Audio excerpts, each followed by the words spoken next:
It's time to get into yet another adventure series or a campaign setting. This one is the Explorer's Guide to Wildemont, and it comes basically like with a nice, huge map that you can pull out too. So like a nice, huge map that you can get. And of course, I got it upside down, and pretty much shows like the whole world that the campaign set is set in. So this one, like I said, is the campaign set in Explorer's Guide to Wildemont. Now the big thing with this one is it actually is like geared more towards like a campaign setting that's like a backdrop is actually like a war is going on between two nations. So like I said, new D&D setting. So like starts off with the different factions of Wildemont, and like of course it gives like a small version of the map I just showed and everything. So like I said, the backdrop of this is actually war, and it's like between two of the nations and everything. So like so the whole concept of this one is like it has like the backdrop of war between two nations, like and then it gives a brief overview of that backdrop, and then in chapter 1 it pretty much gives the history of the world. So like it gives you like the whole like idea of like what happened when. So like war is between the dwindling empire and like what's known as the nation of Kryn, Kryn. I'm going to pronounce it like the world of Kryn. That's is set for Dragonlance. So I'm probably going to be mispronouncing a lot of stuff in this one. But like someone that's gone through this one can probably correct me on that stuff. So like I said, the Kryn dynasty is like the other nation that like is going at war with the other nation of like the dwindling empire. So then like of course it also goes in depth here on the actual pantheon of the gods and everything. So like it gives descriptions of the whole like pantheon. So like this first chapter really gets in depth on the whole background and like the world building for this. So it gives you like so much to work with and everything. So like other campaign settings, like this one with being quite big gives you like a whole slew of information to be able to run this campaign. So like getting through this gives you like good descriptions on the gods and goddesses that you can use for playing like the cleric classes and like divine classes like the druids and stuff.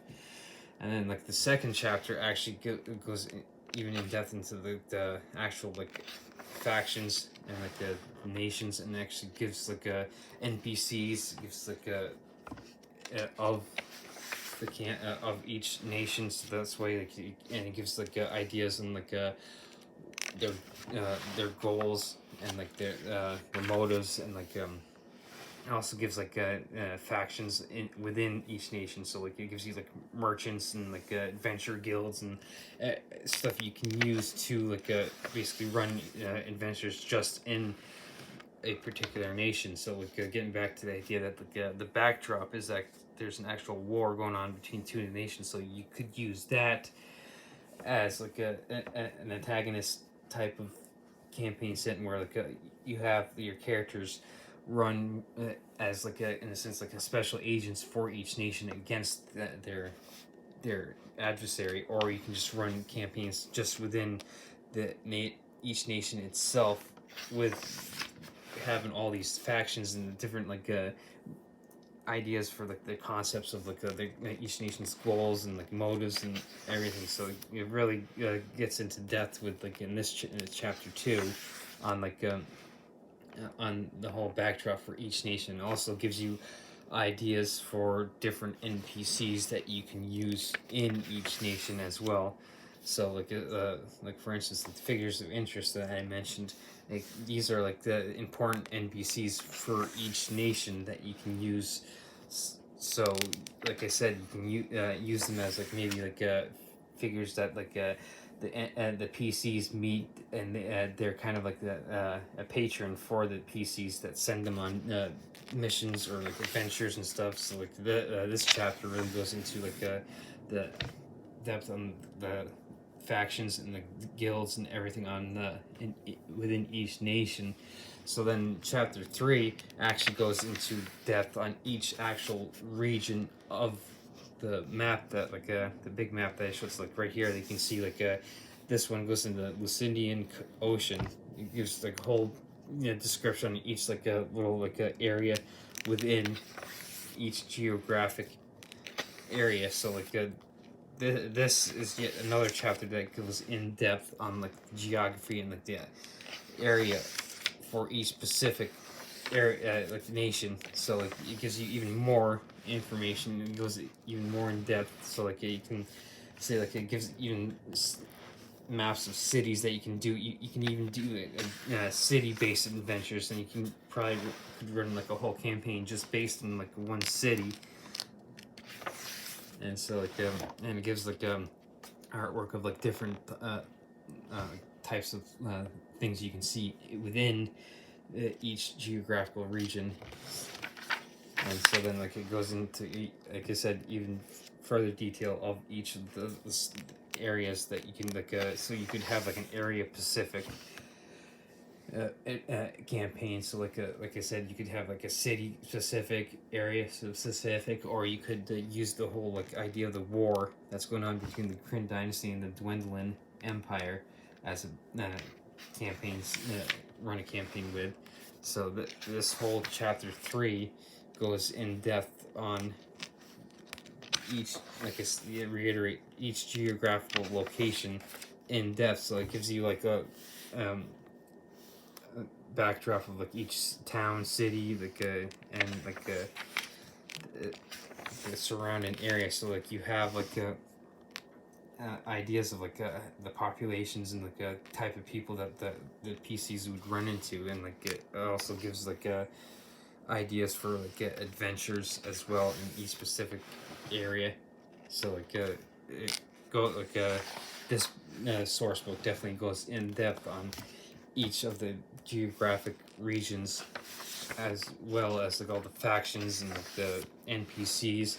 So it gives you like a whole slew, I'll keep reiterating, a slew of information that you can use to run in-depth campaigns. So like it does in a sense a lot of like the legwork for you. So like I know like there's a lot of DMs out there that kind of like to do their own campaign setting, but like with the writing up your own world building and doing everything your own, you have to do a lot of the work. So like with this one, what's great is like it pretty much gives you it does all that legwork for you. So you just can pretty much have to like plop your PCs right into the middle of the whatever region that you go to, or like whatever city, or like you can, like I said before, with like using the war between the two nations, you can use that. And so like it gives you like a whole, it pretty much does all the legwork for you to be able to run campaigns in this. So like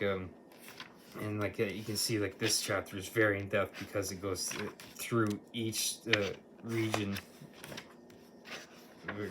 in depth. So like this is probably the longest chapter out of all of them, because like there's so much different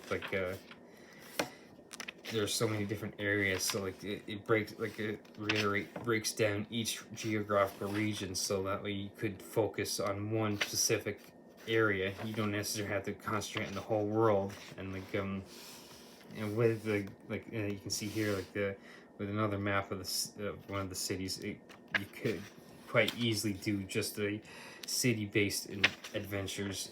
So like this is like one of the cool things about this is like that I like, is that it goes so in depth with each geographic area and gives you so many NPCs and ideas and factions for each area that like as a DM, like it would be so easy just to like be able to whip up a campaign relatively quickly, and just pull this out and like be able to run a campaign uh, with minimal legwork that you would have to do as DM. And I'm sure like as PCs they would have fun going through this, because there's so many options. Like I said, you can use the war as adventures. You can use each individual city or each geographical region. There's just so many options that you can do within this campaign set. And then of course in chapter 4 it actually gets into the options that you can have your PCs use. So like you can see like it actually has like the different types of races that you can get into. It's just not your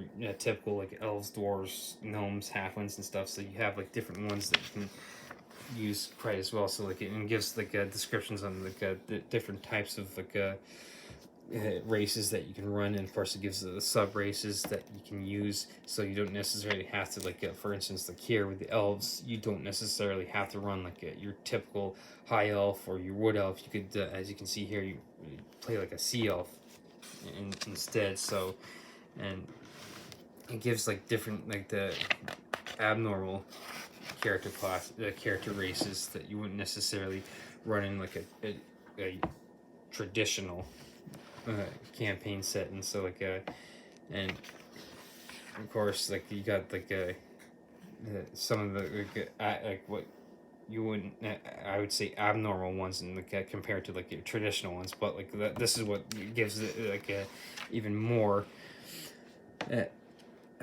in-depth ideas and like more options. And so like you can get so many more different like great ideas from your PC. So it gives them like much more flexibility to run different types of like characters. And so like this would be great if like people are looking to like run characters that aren't necessarily like your traditional ones. Like the tabaxi here, like I don't know if people have ever played Skyrim, but like I kind of like get the with the epoxy, like the feel of the Khajiits in Skyrim, or like the Elder Scrolls series. So like you can do that. You can even run like something like that and everything. So like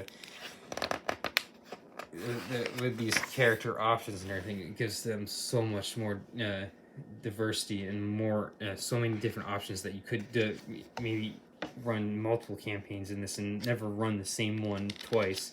So and then of course it gets into classes where you can do different subclasses, and then of course with spells and magic being such an integral part of D&D, it goes even further in depth with the magic as well, and it gives you a bunch of new spells that you can use for just this campaign, or you could export it to different you could use spells here to export to like maybe a campaign you're already running.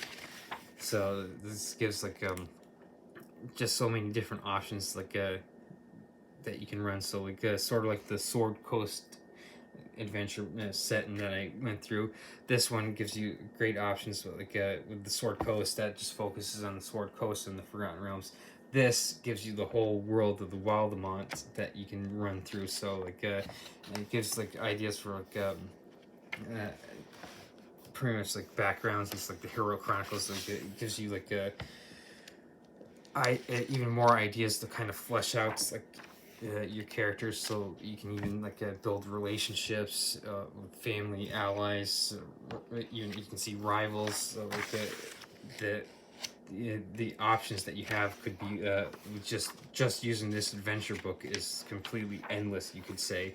So like I said, it was even further into backgrounds for your characters. So like so you have different options than the traditional ones you would find in the player's handbook. So, and of course it gets even further into the adventures. So like you have like chapter 5 here, you have like adventure ideas, like and like different types of things that the DM can use for like adventure ideas. So like it in previous chapters, like going in depth in the geography and everything, it actually gives you the DM ideas with this chapter on how to actually like do adventures, campaigns, and like the whole 9 yards. And so like it gives you a slew of ideas that you can use as well. So like it also gives like stats on like NPCs that you can run into like for these specific adventures as well. And so like and gives the whole details on like on different like things you could come across, like notes and stuff, and like that could maybe send people off on side quest type of deals. So like the ideas for this chapter in a sense solidify ideas that the DM can use to run PCs through. And like I said, you could go through this multiple times and never have the same run the same campaign twice type of deal. This is how in depth this book actually is. So like so this chapter, like I said, chapter 5 is all for like the DM on how to run different adventures, and gives them even more fodder that they can use. So like they don't necessarily it takes a lot of the legwork that the DM has to do away, so they can just pretty much like if they're looking for or even doing one shots, they can use stuff like this. Just do like a one shot type of deal,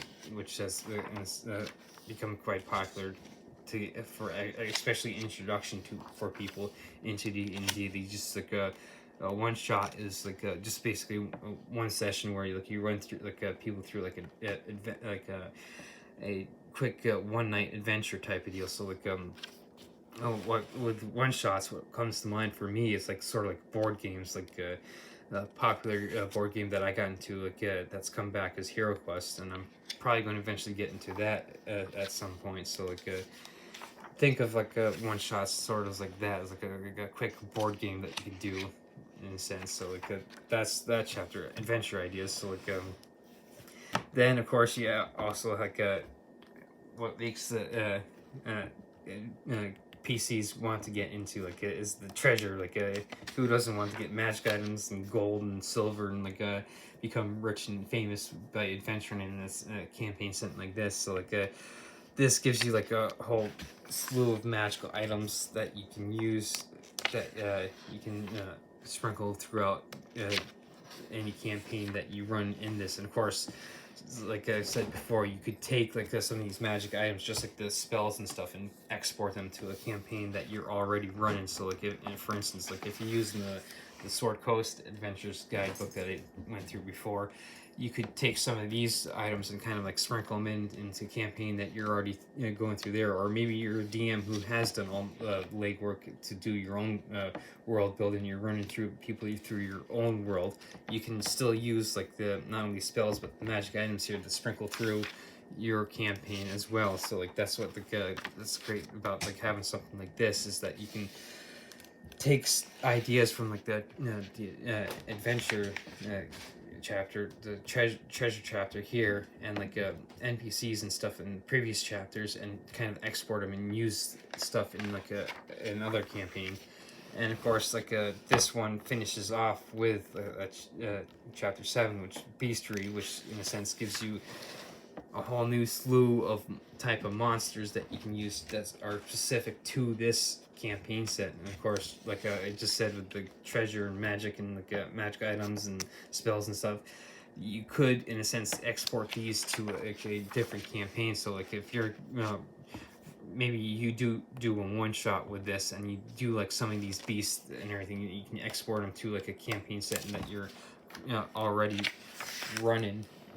Or like you could like use them to like maybe flesh out like you're one of those DMs that like does like to do their own world building. You could use these as like ideas to help build that out, that world out as well. So yeah, this chapter is nice, and because it builds upon like the monster manual. So like it doesn't necessarily like give you like the same types of monsters that you find like you go up against the traditional dragons or the orcs and goblins, or like the zombies, liches, and stuff like that. So it gives you kind of like a world specific monsters that you can fling at the PCs. So, and of course, like I've said before, you can use these to export to different campaign settings as well, so that you don't necessarily have to like use them in world specific for this world yourself. But like the thing is, like anything, you'd have to have like an explanation on why like the monsters are there. So like which could, in a sense, like you could go off on like a whole adventure and like why is like for instance this devil toad in like our campaign setting, and it's specific for the Wildemont world. So like it could in a sense spawn like a whole new type of different like investigation type adventures for characters. So this is yet another campaign setting that you can get into. So like and like with this book, like I feel like it definitely goes in depth with the whole geography, the NPCs that you can use for each nation and geographical location. It gets in depth with the gods, and like it gives you like as you can see, like adventure ideas for DMs, new monsters, new spells, new magic items.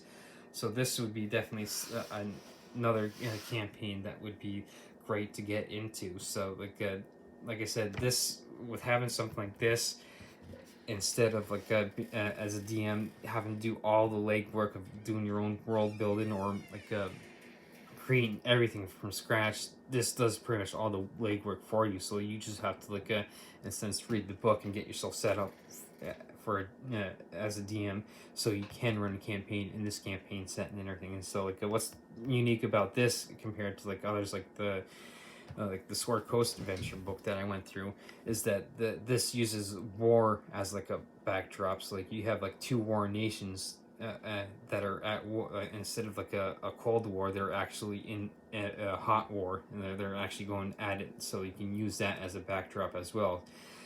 So I think this what let me pick this one up is that like it gives like a whole like a different idea, because like with the idea of war as a backdrop, of course you don't like I said, you don't necessarily have to use that. You can run city specific adventures, geographic specific adventures. So the options in this are like just like any campaign setting are endless. So this one would definitely like in my opinion would definitely be one that would be worth getting into.